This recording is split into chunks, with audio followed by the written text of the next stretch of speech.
Maneka Gandhi versus union of India 1978.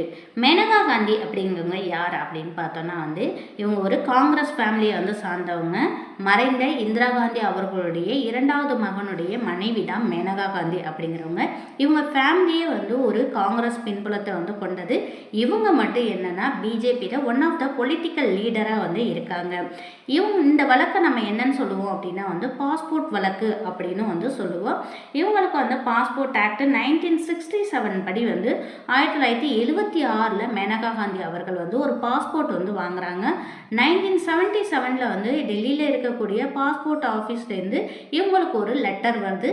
Passport act 1967 படி section 10 subsection 3 class C படி உங்களுக்கு வழங்கப்பட்டிருக்கக்கூடிய பாஸ்போர்ட்டை எங்களுக்கு வித்தின் 1 வீக்கில் ரிட்டர்ன் பண்ணணும் அப்படின்னு சொல்லிட்டு ஒரு லெட்டர் வருது. இவங்க என்ன பண்ணுறாங்க அப்படின்னா ministry of external affairs government of இந்தியாவுக்கு ஒரு லெட்டர் போடுறாங்க. என்ன காரணத்துக்காக என்னுடைய பாஸ்போர்ட்டை நீங்கள் முடக்கிறீங்க, எதுக்கு திருப்பி வாங்குறீங்க அப்படின்னு சொல்லிட்டு லெட்டர் போட்டிருப்பாங்க. அவங்களுக்கு எந்த ஒரு ரிப்ளையும் வந்திருக்காது. இதனால் இவங்க என்ன பண்ணுறாங்க அப்படின்னா ஆர்டிகல் 32 யூஸ் பண்ணி ஹானரபிள் சுப்ரீம் கோர்ட்டில் ரிட் பெட்டிஷன் போடுறாங்க. இந்த ரிட் பெட்டிஷன் அப்படிங்கிறது எப்போ போடப்படும் அப்படின்னு பார்த்தோன்னா எந்த ஒரு தனிநபருடைய அடிப்படை உரிமை பறிக்கப்படுதோ அப்போ நம்ம ஆர்டிகல் 32 யூஸ் பண்ணி ரிட் பெட்டிஷன் போட்டு அவங்களுக்கு கொடுக்கப்பட்டிருக்கக்கூடிய அந்த தனிநபர் உரிமையை நிலைநாட்டி கொள்ளலாம் அப்படிங்கிறதுக்காக தான் ஆர்டிகல் 32 அப்படிங்கிறத கொண்டு வந்திருக்காங்க. அதன்படி இவங்க என்ன சொல்கிறாங்க அப்படின்னா எனக்கு இந்தியன் கான்ஸ்டியூஷன் லாவில் கொடுத்துருக்க மாதிரி ஆர்டிகல் 14, 19, 21 இதெல்லாம் எனக்கு வயலேட் ஆகிருக்கு அப்படின்னு சொல்லிட்டு ஒரு ரிட் பெட்டிஷன் போடுறாங்க. இந்த ரிட் பெட்டிஷன் படி ஹானரபிள் சுப்ரீம் கோர்ட்டு என்ன பண்ணுறாங்க அப்படின்னா வழக்கை எடுத்துக்கிறாங்க. இவங்க தரப்பு வாதம் என்னமா சொல்லப்படுது அப்படின்னு பார்த்தோன்னா எனக்கு ஆர்டிகல் 14 வயலேட் ஆகிருக்கு. ஆர்டிகல் 14 என்ன அப்படின்னு பார்த்தோன்னா சட்டத்துக்கு முன்னாடி எல்லாருமே சமந்தான் அப்படிங்கிறப்ப எனக்கு கொடுக்கப்பட்டிருந்த பாஸ்போர்ட்டை எந்த ஒரு காரணமுமே தெரிவிக்காமல் பாஸ்போர்ட் ஆக்ட் படி என்னுடைய பாஸ்போர்ட்டை பறிச்சுக்கிட்டாங்க. இது எனக்கு சட்டத்துக்கு முன்னாடி எல்லாருமே சமம் அப்படிங்கிறது வயலேட் ஆகிருக்கு. ஏன்னா எல்லாருமே சமம் தானே. அப்போ எனக்கு என்ன காரணத்துக்காக என்னுடைய பாஸ்போர்ட்டை முடக்கியிருக்காங்கங்கிற தகவல் கொடுக்கணும்.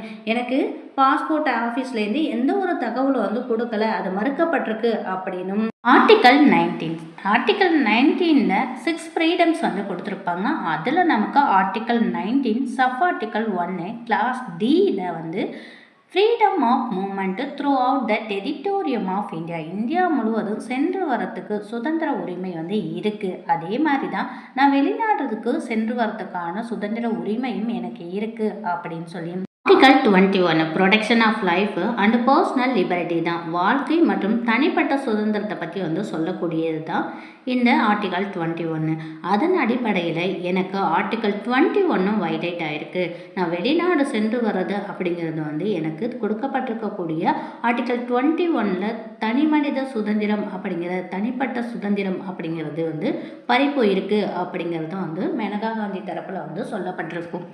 Honourable Supreme Court Maneka Gandhi அவர்களுடைய வாதத்தை கேட்ட பிறகு the passport act 1967 procedure established by law, சட்டத்தினால ஏதேனும் உருவாக்கப்பட்டிருக்கா, இது மாதிரி அவங்களுடைய பாஸ்போர்ட்டை வாங்கிறதுக்கான அதிகாரம் அதற்கு அளிக்கப்பட்டிருக்கா, அந்த அதிகாரமானது மற்ற சட்டத்தினால் திருப்பி அளிக்க முடியாது அப்படின்னு ஏதாவது இருக்கா அப்படிங்கிறத பார்க்குறாங்க.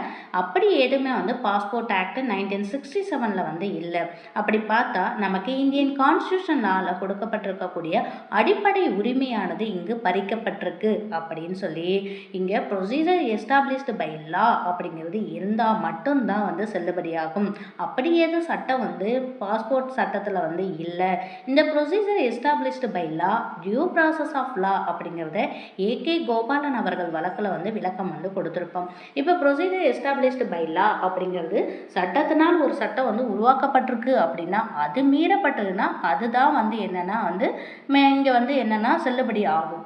ஆனால் அப்படி எதுவும் சட்டமே இல்லாமல் இந்திய மக்களுக்கு வந்து கொடுக்கப்பட்டிருக்கக்கூடிய அடிப்படை உரிமை மீறப்படுது அப்படின்னா அது செல்லுபடி ஆகாது அப்படின்னு சொல்லி இங்கே மேனகா காந்தி அவர்களுக்கு வந்து ஆர்டிகல் 14, 19, 21 வந்து வயலேட் ஆயிருக்குன்னு சொல்லி அவங்கள்ட்ட இருந்து பாஸ்போர்ட்டை வந்து வாங்கியதை வந்து திருப்பி கொடுக்கணும் அப்படின்னும் ஏகே கோபாலன் அவர்கள் வழக்கில் வந்து கொடுக்கப்பட்டிருக்கிற தீர்ப்பை வந்து பின்தள்ளி இந்த வழக்கில் வந்து மேனகா காந்தி அவர்களுக்கு வந்து உண்மையிலேயே வந்து அடிப்படை உரிமையானது வந்து பறிபோயிருக்கு அப்படின்னு சொல்லி தீர்ப்பை வந்து கொடுத்துருப்பாங்க.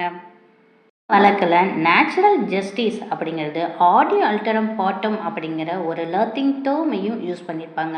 No one shall be left unheard, எவரோட வாதமும் கேட்கப்படாமல் விட்டுவிடப்படக்கூடாது அப்படின்னும், அப்படி விடுபட்டால் அது வந்து நேச்சுரல் ஜஸ்டிஸ்க்கு வந்து இயற்கை நீதிக்கு வந்து மீறுவதாக இருக்கும் அப்படின்னு சொல்லப்பட்ட வழக்கு தான் இங்கே Menaka Gandhi versus union of India அப்படிங்கிற வழக்கு.